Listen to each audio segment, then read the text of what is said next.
श्रवणाय ब्रह्महे कामान् कामकामाय मह्यं कामेश्वरो वै श्रवणो कुबेराय वै श्रवणाय महाराजाय नमः महेश्वराय विद्महे लालीलाय धीमहि तन्नो अग्नि प्रचोदयात् ओम अग्नये नमः ओम अग्निमलं कृत्वा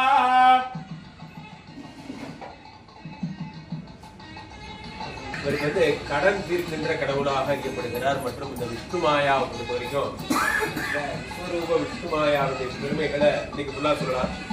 ஸ்ரீமடம் மட்டும்தான் இந்த அளவுக்கு விமரிசையா ஒவ்வொரு தினமும் கொண்டாடுற ஒரு பெரிய மடம். அதாவது உலகிலேயே மிக உன்னதமான சாத்தன் பீடம்னு பேர் இருக்கு. அதனால இந்த மடம் இந்த பூஜையப்போ மொபைலெல்லாம் சைலண்ட்ல போடணும். மனதை ஒருநிலைப்படுத்தி இந்த 1 மணி நேரத்துல நம்ம சுவாமியை மட்டுமே நடத்திட்டு இருக்கோம். கிரகங்களோட வெற்றி என்னன்னா நம்ம சுவாமியை பார்ப்போம், அவருடைய அழகுல மெய் மறந்து என்ன கேட்கறதுன்னே தெரியாது, மறந்துடுவோம். அதான் அந்த கிரகங்களுடைய இந்த சித்த விளையாட்டு. சுவாமியை ரசிப்பமே தவிர நம்ம என்ன கேட்கணுங்க எதுக்கு வந்தோடனே மறந்துடுவோம். அது அந்த நேரத்தை அப்படி ஆக்கி விட்டுரும். ஸோ என்ன வேணுமோ அதை மட்டும் நினைச்சுட்டு பண்ணுவோம். ஜெய விஷ்ணுமாயாவுக்கு ஓம் கணானானந்த்வா கணபதகம் ஹவாமஹ.